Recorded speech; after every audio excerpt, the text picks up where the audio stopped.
Beauty and the Beast. Once upon a time, in a very far-off country, there lived a merchant who had been so fortunate in all his undertakings that he was enormously rich. As he had, however, 6 sons and 6 daughters, he found that his money was not too much to let them all have everything they fancied, as they were accustomed to do. But one day a most unexpected misfortune befell them. Their house caught fire and was speedily burned to the ground, with all the splendid furniture, the books, pictures, gold, silver, and precious goods it contained, and this was only the beginning of their troubles. Their father, who had until this moment prospered in all ways, suddenly lost every ship he had upon the sea, either by dint of pirates, shipwreck, or fire. Then he heard that his clerks in distant countries, whom he trusted entirely, had proved unfaithful, and at last from great wealth he fell into the direst poverty. All that he had left was a little house in a desolate place at least 100 leagues from the town in which he had lived, and to this he was forced to retreat with his children, who were in despair at the idea of leading such a different life. Indeed, the daughters at first hoped that their friends, who had been so numerous while they were rich, would insist on their staying in their houses now they no longer possessed one. But they soon found that they were left alone, and that their former friends even attributed their misfortunes to their own extravagance, and showed no intention of offering them any help. So nothing was left for them but to take their departure to the cottage, which stood in the midst of a dark forest, and seemed to be the most dismal place upon the face of the earth. As they were too poor to have any servants, the girls had to work hard, like peasants, and the sons, for their part, cultivated the fields to earn their living. Roughly clothed, and living in the simplest way, the girls regretted unceasingly the luxuries and amusements of their former life. Only the youngest tried to be brave and cheerful. She had been as sad as anyone when misfortune overtook her father, but, soon recovering her natural gaiety, she set to work to make the best of things, to amuse her father and brothers as well as she could, and to try to persuade her sisters to join her in dancing and singing. But they would do nothing of the sort, and, because she was not as doleful as themselves, they declared that this miserable life was all she was fit for. But she was really far prettier and cleverer than they were. Indeed, she was so lovely that she was always called Beauty. After 2 years, when they were all beginning to get used to their new life, something happened to disturb their tranquility. Their father received the news that one of his ships, which he had believed to be lost, had come safely into port with a rich cargo. All the sons and daughters at once thought that their poverty was at an end, and wanted to set out directly for the town, but their father, who was more prudent, begged them to wait a little, and, though it was harvest time, and he could ill be spared, determined to go himself first, to make inquiries. Only the youngest daughter had any doubt but that they would soon again be as rich as they were before, or at least rich enough to live comfortably in some town where they would find amusement and gay companions once more. So they all loaded their father with commissions for jewels and dresses which it would have taken a fortune to buy. Only Beauty, feeling sure that it was of no use, did not ask for anything. Her father, noticing her silence, said, "And what shall I bring for you, Beauty?" "The only thing I wish for is to see you come home safely," she answered. But this only vexed her sisters, who fancied she was blaming them for having asked for such costly things. Her father, however, was pleased, but as he thought that at her age she certainly ought to like pretty presents, he told her to choose something. "Well, dear father," she said, "as you insist upon it, I beg that you will bring me a rose. I have not seen one since we came here, and I love them so much."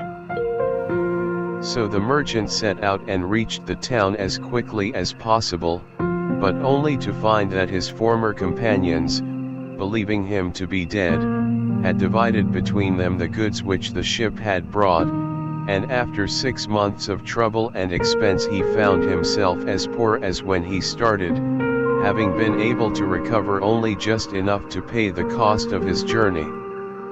To make matters worse, he was obliged to leave the town in the most terrible weather, so that by the time he was within a few leagues of his home he was almost exhausted with cold and fatigue.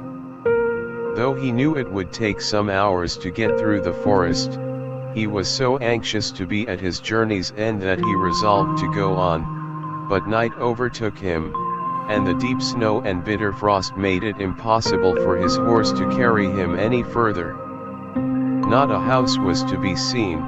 The only shelter he could get was the hollow trunk of a great tree, and there he crouched all the night, which seemed to him the longest he had ever known. In spite of his weariness, the howling of the wolves kept him awake, and even when at last the day broke he was not much better off, for the falling snow had covered up every path, and he did not know which way to turn. At length he made out some sort of track, and though at the beginning it was so rough and slippery that he fell down more than once, it presently became easier, and led him into an avenue of trees which ended in a splendid castle. It seemed to the merchant very strange that no snow had fallen in the avenue, which was entirely composed of orange trees, covered with flowers and fruit. When he reached the first court of the castle he saw before him a flight of agate steps, and went up them, and passed through several splendidly furnished rooms. The pleasant warmth of the air revived him, and he felt very hungry, but there seemed to be nobody in all this vast and splendid palace whom he could ask to give him something to eat. Deep silence reigned everywhere, and at last, tired of roaming through empty rooms and galleries, he stopped in a room smaller than the rest, where a clear fire was burning and a couch was drawn up closely to it. Thinking that this must be prepared for someone who was expected, he sat down to wait till he should come, and very soon fell into a sweet sleep. When his extreme hunger wakened him after several hours, he was still alone, but a little table, upon which was a good dinner, had been drawn up close to him, and, as he had eaten nothing for 24 hours, he lost no time in beginning his meal, hoping that he might soon have an opportunity of thanking his considerate entertainer, whoever it might be. But no one appeared, and even after another long sleep, from which he awoke completely refreshed, there was no sign of anybody, though a fresh meal of dainty cakes and fruit was prepared upon the little table at his elbow. Being naturally timid, the silence began to terrify him, and he resolved to search once more through all the rooms, but it was of no use. Not even a servant was to be seen. There was no sign of life in the palace. He began to wonder what he should do, and to amuse himself by pretending that all the treasures he saw were his own, and considering how he would divide them among his children. Then he went down into the garden, and though it was winter everywhere else, here the sun shone, and the birds sang, and the flowers bloomed, and the air was soft and sweet. The merchant, in ecstasies with all he saw and heard, said to himself, "All this must be meant for me. I will go this minute and bring my children to share all these delights." In spite of being so cold and weary when he reached the castle, He had taken his horse to the stable and fed it. Now he thought he would saddle it for his homeward journey, and he turned down the path which led to the stable. This path had a hedge of roses on each side of it, and the merchant thought he had never seen or smelled such exquisite flowers. They reminded him of his promise to Beauty, and he stopped and had just gathered one to take to her when he was startled by a strange noise behind him. Turning round, he saw a frightful beast, which seemed to be very angry and said, in a terrible voice, "Who told you that you might gather my roses? Was it not enough that I allowed you to be in my palace and was kind to you? This is the way you show your gratitude, by stealing my flowers. But your insolence shall not go unpunished." The merchant, terrified by these furious words, dropped the fatal rose, and, throwing himself on his knees, cried, "Pardon me, noble sir. I am truly grateful to you for your hospitality, which was so magnificent that I could not imagine that you would be offended by my taking such a little thing as a rose." But the beast's anger was not lessened by this speech. "You are very ready with excuses and flattery," he cried, "but that will not save you from the death you deserve." "Alas," thought the merchant, "if my daughter could only know what danger her rose has brought me into." And in despair he began to tell the beast all his misfortunes, and the reason of his journey, not forgetting to mention Beauty's request. "A king's ransom would hardly have procured all that my other daughters asked," he said, "but I thought that I might at least take Beauty her rose. I beg you to forgive me, for you see I meant no harm." The beast considered for a moment, and then he said, in a less furious tone, "I will forgive you on one condition, that is, that you will give me one of your daughters." "Ah," cried the merchant, "if I were cruel enough to buy my own life at the expense of one of my children's, what excuse could I invent to bring her here?" "No excuse would be necessary," answered the beast. "If she comes at all, she must come willingly. On no other condition will I have her. See if any one of them is courageous enough, and loves you well enough to come and save your life. You seem to be an honest man, so I will trust you to go home. I give you a month to see if either of your daughters will come back with you and stay here, to let you go free.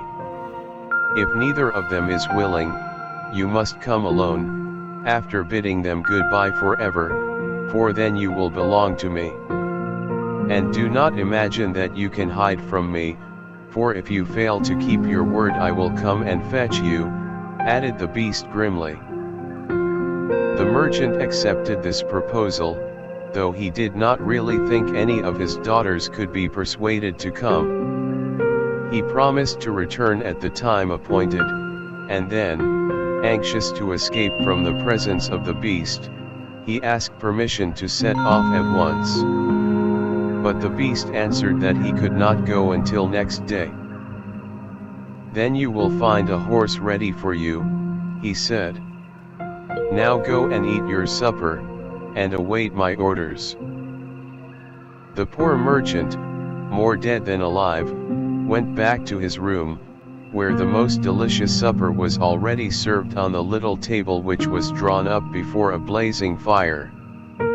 But he was too terrified to eat, and only tasted a few of the dishes, for fear the beast should be angry if he did not obey his orders. When he had finished he heard a great noise in the next room, which he knew meant that the beast was coming. As he could do nothing to escape his visit, the only thing that remained was to seem as little afraid as possible, so when the beast appeared and asked roughly if he had supped well, the merchant answered humbly that he had, thanks to his host's kindness. Then the beast warned him to remember their agreement, and to prepare his daughter exactly for what she had to expect. "Do not get up tomorrow," he added, "until you see the sun and hear a golden bell ring. Then you will find your breakfast waiting for you here, and the horse you are to ride will be ready in the courtyard. He will also bring you back again when you come with your daughter a month hence. Farewell. Take a rose to Beauty, and remember your promise."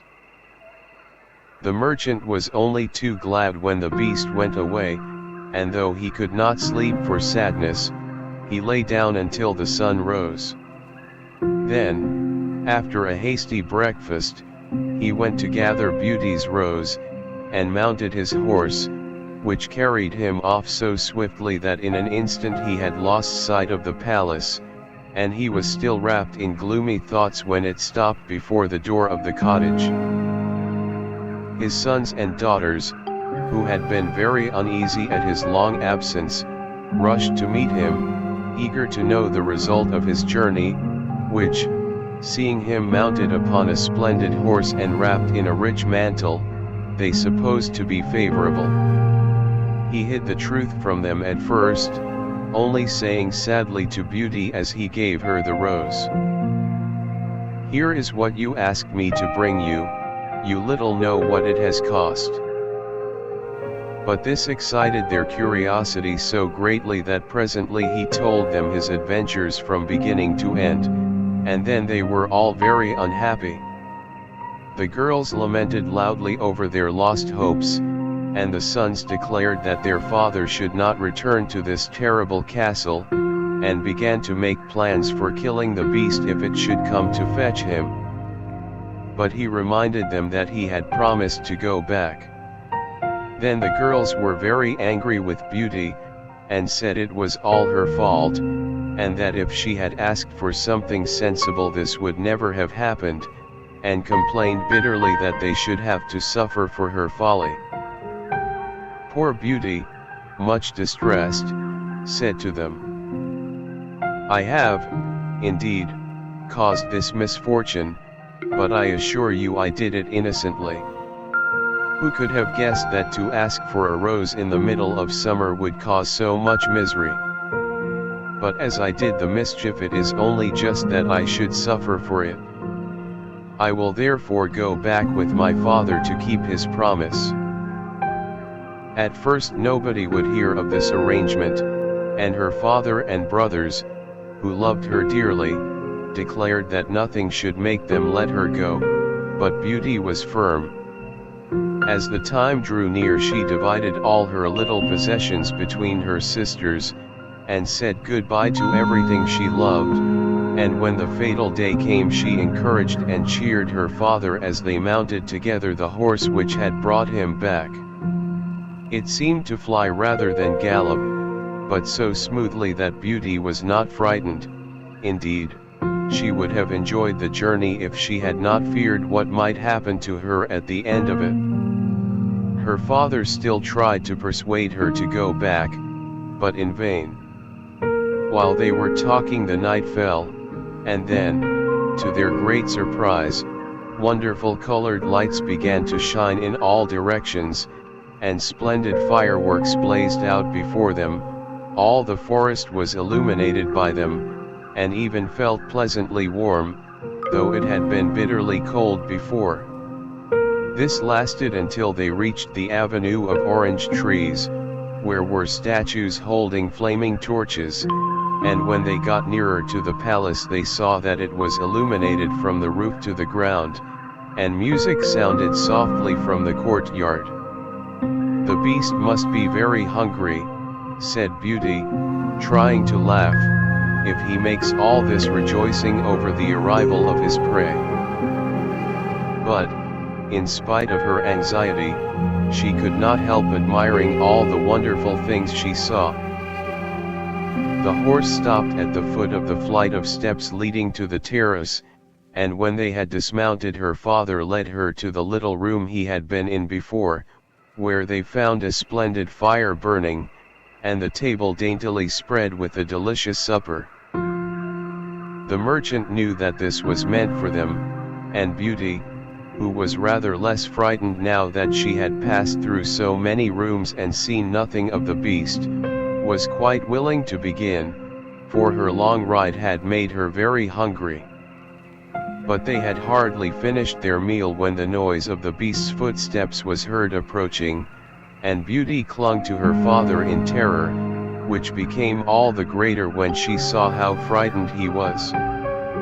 But when the beast really appeared, though she trembled at the sight of him, she made a great effort to hide her terror, and saluted him respectfully. This evidently pleased the beast. After looking at her, he said, in a tone that might have struck terror into the boldest heart, though he did not seem to be angry, "Good evening, old man." "Good evening, Beauty." The merchant was too terrified to reply, but Beauty answered sweetly, "Good evening, beast." "Have you come willingly?" asked the beast. "Will you be content to stay here when your father goes away?" Beauty answered bravely that she was quite prepared to stay. "I am pleased with you," said the beast. "As you have come of your own accord, you may stay. As for you, old man," he added, turning to the merchant, "at sunrise tomorrow you will take your departure. When the bell rings, get up quickly and eat your breakfast, and you will find the same horse waiting to take you home, but remember that you must never expect to see my palace again." Then turning to Beauty, he said, "Take your father into the next room, and help him to choose everything you think your brothers and sisters would like to have. You will find 2 traveling trunks there, fill them as full as you can. It is only just that you should send them something very precious as a remembrance of yourself." Then he went away, after saying, "Goodbye, Beauty, goodbye, old man," and though Beauty was beginning to think with great dismay of her father's departure, she was afraid to disobey the beast's orders, and they went into the next room, which had shelves and cupboards all round it. They were greatly surprised at the riches it contained. There were splendid dresses fit for a queen, with all the ornaments that were to be worn with them, and when Beauty opened the cupboards she was quite dazzled by the gorgeous jewels that lay in heaps upon every shelf. After choosing a vast quantity, which she divided between her sisters, for she had made a heap of the wonderful dresses for each of them, she opened the last chest, which was full of gold. "I think, father," she said, "that, as the gold will be more useful to you, we had better take out the other things again, and fill the trunks with it." So they did this, but the more they put in, the more room there seemed to be, and at last they put back all the jewels and dresses they had taken out, and Beauty even added as many more of the jewels as she could carry at once, and then the trunks were not too full, but they were so heavy that an elephant could not have carried them. "The beast was mocking us," cried the merchant. "He must have pretended to give us all these things, knowing that I could not carry them away." "Let us wait and see," answered Beauty. "I cannot believe that he meant to deceive us. All we can do is to fasten them up and leave them ready." So they did this and returned to the little room, where, to their astonishment, they found breakfast ready. The merchant ate his with a good appetite, as the beast's generosity made him believe that he might perhaps venture to come back soon and see Beauty. But she felt sure that her father was leaving her forever, so she was very sad when the bell rang sharply for the second time, and warned them that the time had come for them to part. They went down into the courtyard, where 2 horses were waiting, one loaded with the 2 trunks, the other for him to ride. They were pawing the ground in their impatience to start, and the merchant was forced to bid Beauty a hasty farewell, and as soon as he was mounted he went off at such a pace that she lost sight of him in an instant. Then Beauty began to cry, and wandered sadly back to her own room. But she soon found that she was very sleepy, and as she had nothing better to do she lay down and instantly fell asleep. And then she dreamed that she was walking by a brook bordered with trees, and lamenting her sad fate, when a young prince, handsomer than anyone she had ever seen, and with a voice that went straight to her heart, came and said to her, "Ah, Beauty, you are not so unfortunate as you suppose. Here you will be rewarded for all you have suffered elsewhere. Your every wish shall be gratified. Only try to find me out, no matter how I may be disguised, as I love you dearly, and in making me happy you will find your own happiness.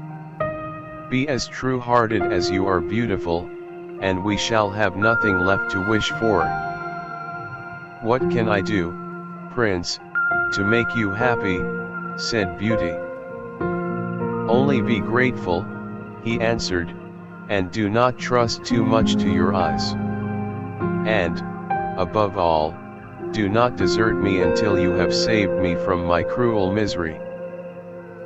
After this she thought she found herself in a room with a stately and beautiful lady, who said to her, "Dear Beauty, try not to regret all you have left behind you, for you are destined to a better fate. Only do not let yourself be deceived by appearances." Beauty found her dream so interesting that she was in no hurry to awake, but presently the clock roused her by calling her name softly 12 times, and then she got up and found her dressing table set out with everything she could possibly want, and when her toilet was finished she found dinner was waiting in the room next to hers. But dinner does not take very long when you are all by yourself, and very soon she sat down cozily in the corner of a sofa, and began to think about the charming prince she had seen in her dream. "He said I could make him happy," said Beauty to herself. "It seems, then, that this horrible beast keeps him a prisoner. How can I set him free? I wonder why they both told me not to trust to appearances. I don't understand it. But, after all, it was only a dream, so why should I trouble myself about it? I had better go and find something to do to amuse myself." So she got up and began to explore some of the many rooms of the palace. The first she entered was lined with mirrors, and Beauty saw herself reflected on every side, and thought she had never seen such a charming room.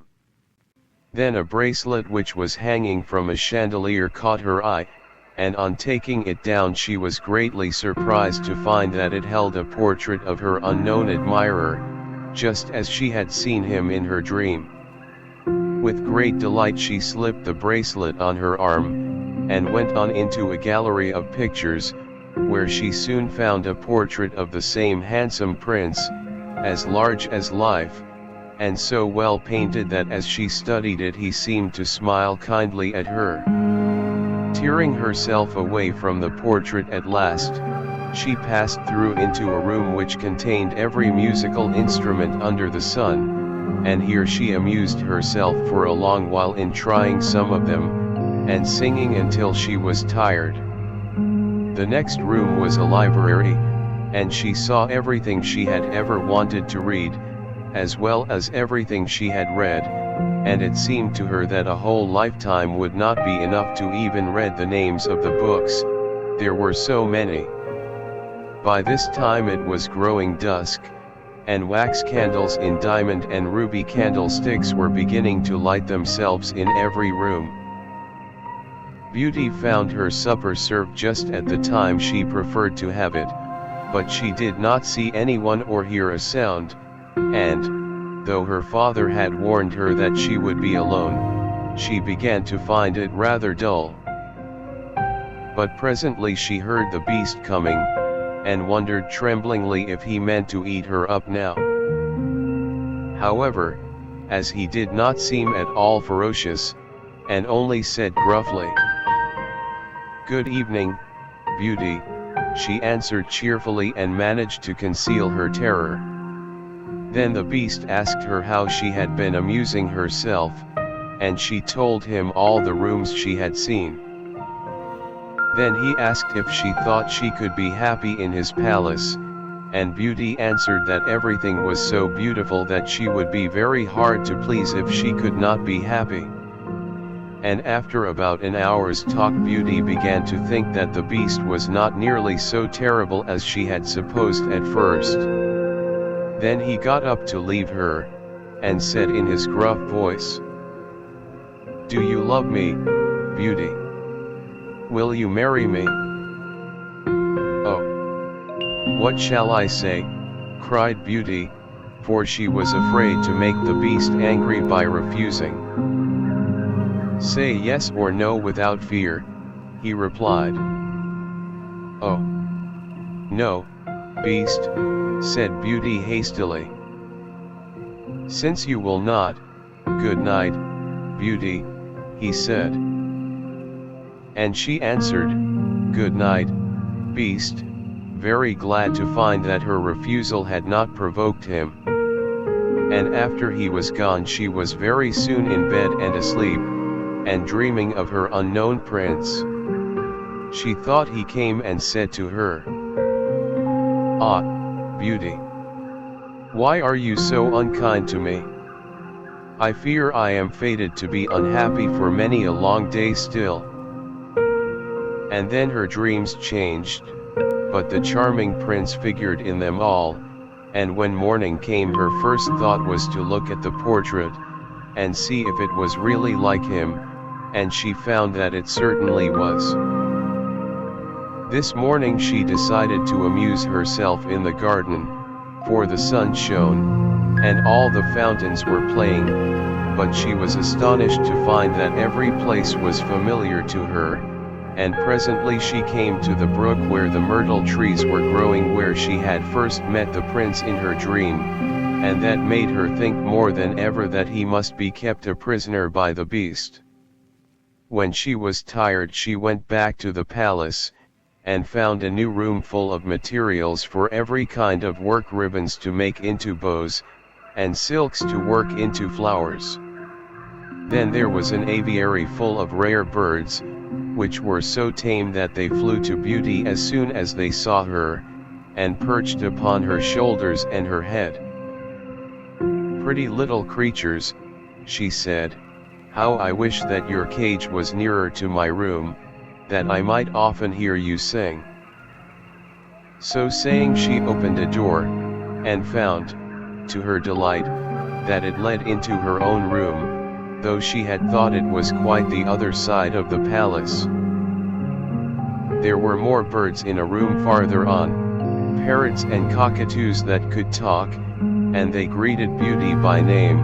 Indeed, she found them so entertaining that she took one or two back to her room, and they talked to her while she was at supper, after which the beast paid her his usual visit, and asked her the same questions as before, and then with a gruff good night he took his departure, and Beauty went to bed to dream of her mysterious prince.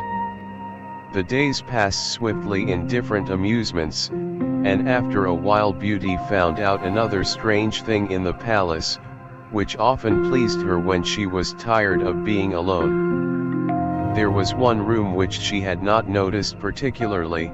It was empty, except that under each of the windows stood a very comfortable chair, and the first time she had looked out of the window it had seemed to her that a black curtain prevented her from seeing anything outside.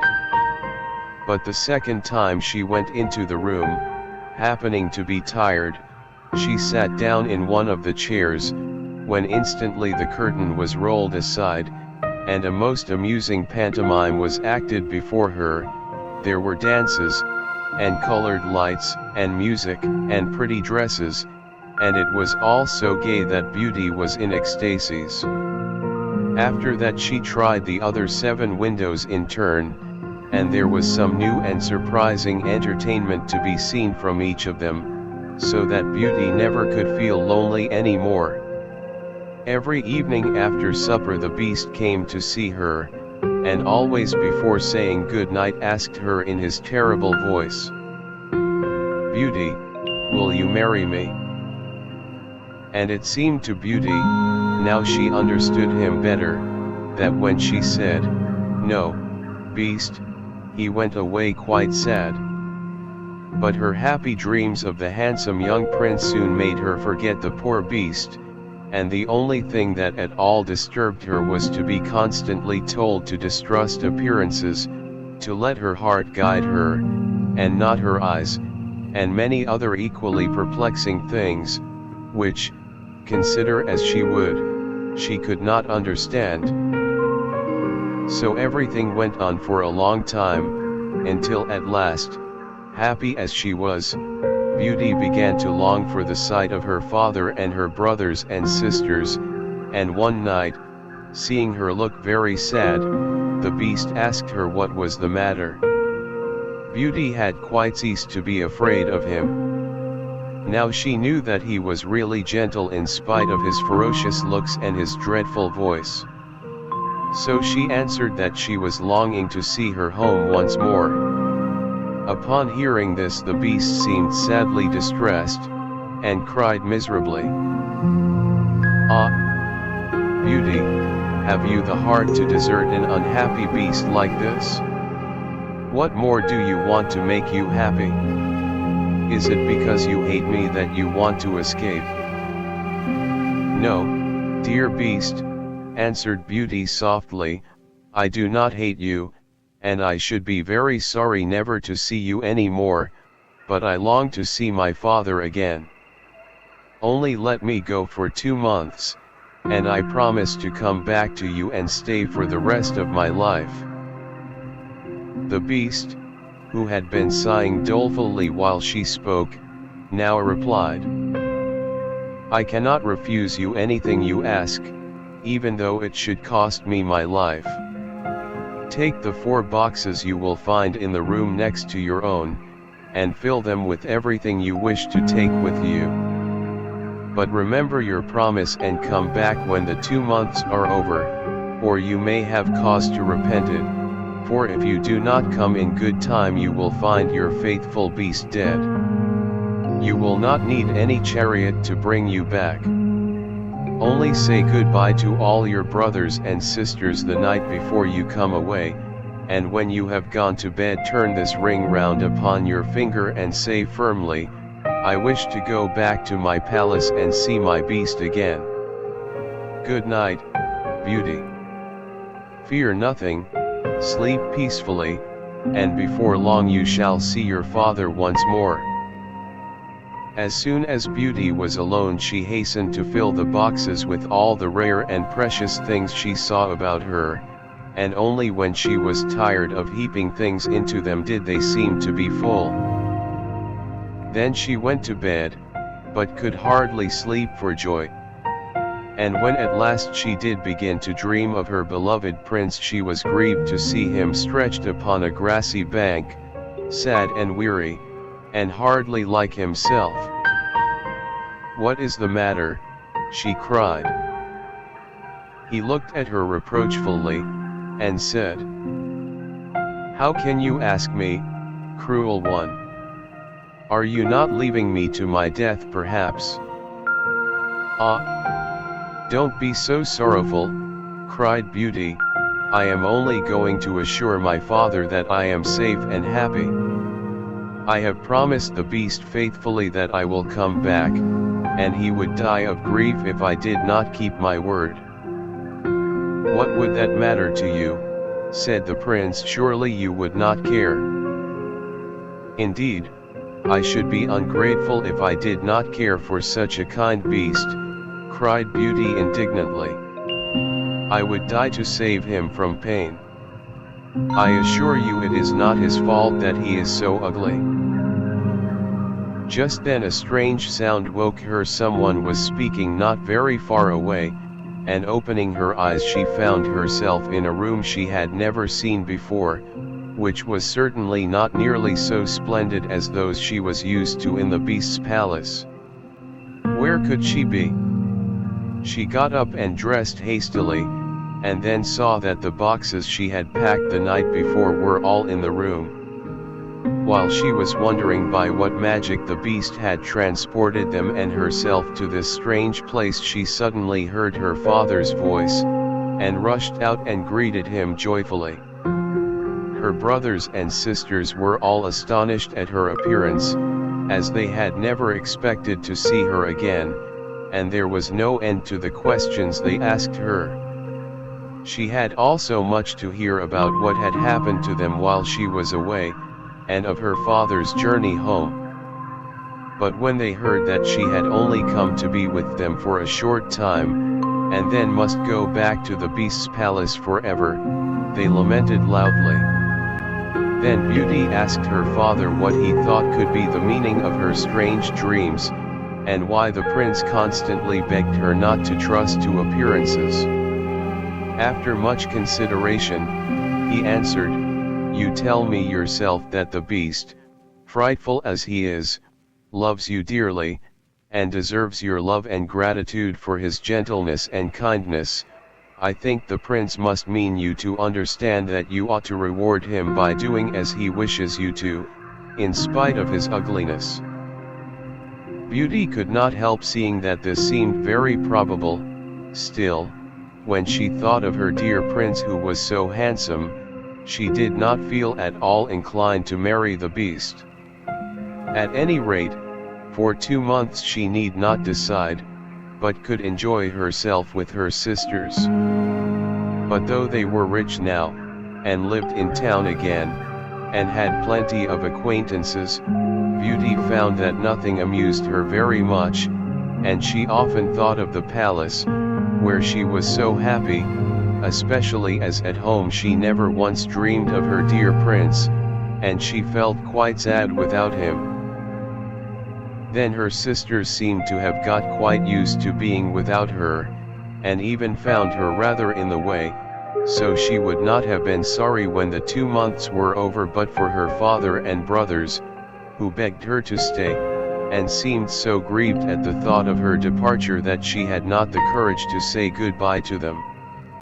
Every day when she got up she meant to say it at night, and when night came she put it off again, until at last she had a dismal dream which helped her to make up her mind. She thought she was wandering in a lonely path in the palace gardens, when she heard groans which seemed to come from some bushes hiding the entrance of a cave, and running quickly to see what could be the matter, she found the beast stretched out upon his side, apparently dying. He reproached her faintly with being the cause of his distress, and at the same moment a stately lady appeared, and said very gravely, "Ah, Beauty, you are only just in time to save his life. See what happens when people do not keep their promises. If you had delayed 1 day more, you would have found him dead." Beauty was so terrified by this dream that the next morning she announced her intention of going back at once, and that very night she said goodbye to her father and all her brothers and sisters, and as soon as she was in bed she turned her ring round upon her finger, and said firmly, "I wish to go back to my palace and see my beast again," as she had been told to do. Then she fell asleep instantly, and only woke up to hear the clock saying "Beauty, Beauty" 12 times in its musical voice, which told her at once that she was really in the palace once more. Everything was just as before, and her birds were so glad to see her. But Beauty thought she had never known such a long day, for she was so anxious to see the beast again that she felt as if supper time would never come. But when it did come and no beast appeared, she was really frightened. So, after listening and waiting for a long time, she ran down into the garden to search for him. Up and down the paths and avenues ran poor Beauty, calling him in vain, for no one answered, and not a trace of him could she find, until at last, quite tired, she stopped for a minute's rest, and saw that she was standing opposite the shady path she had seen in her dream. She rushed down it, and, sure enough, there was the cave, and in it lay the beast asleep, as Beauty thought. Quite glad to have found him, she ran up and stroked his head, but, to her horror, he did not move or open his eyes. "Oh, he is dead, and it is all my fault," said Beauty, crying bitterly. But then, looking at him again, she fancied he still breathed, and, hastily fetching some water from the nearest fountain, she sprinkled it over his face, and, to her great delight, he began to revive.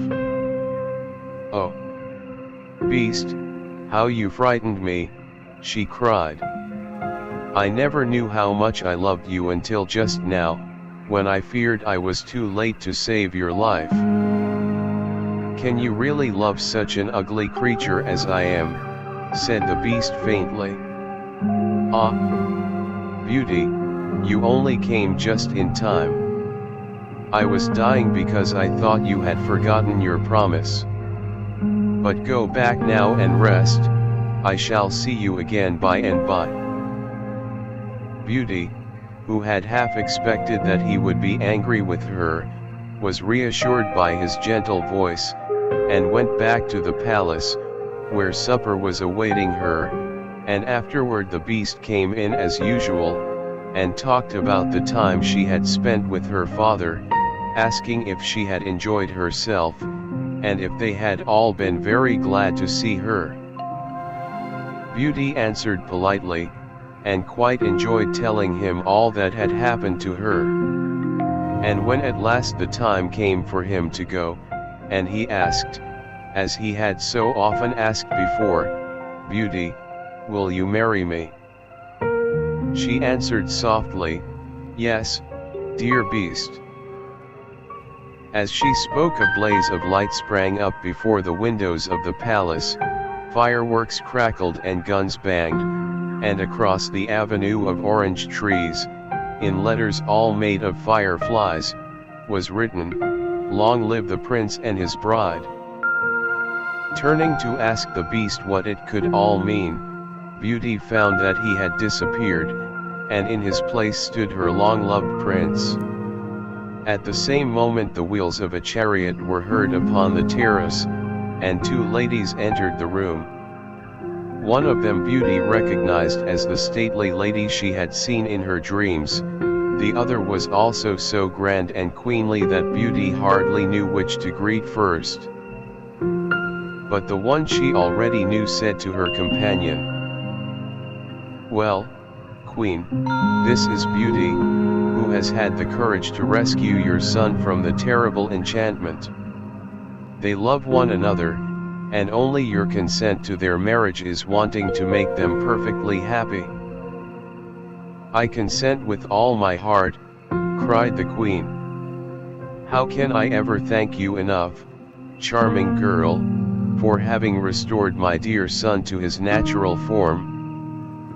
And then she tenderly embraced Beauty and the prince, who had meanwhile been greeting the fairy and receiving her congratulations. "Now," said the fairy to Beauty, "I suppose you would like me to send for all your brothers and sisters to dance at your wedding." And so she did, and the marriage was celebrated the very next day with the utmost splendor and beauty, and the prince lived happily ever after.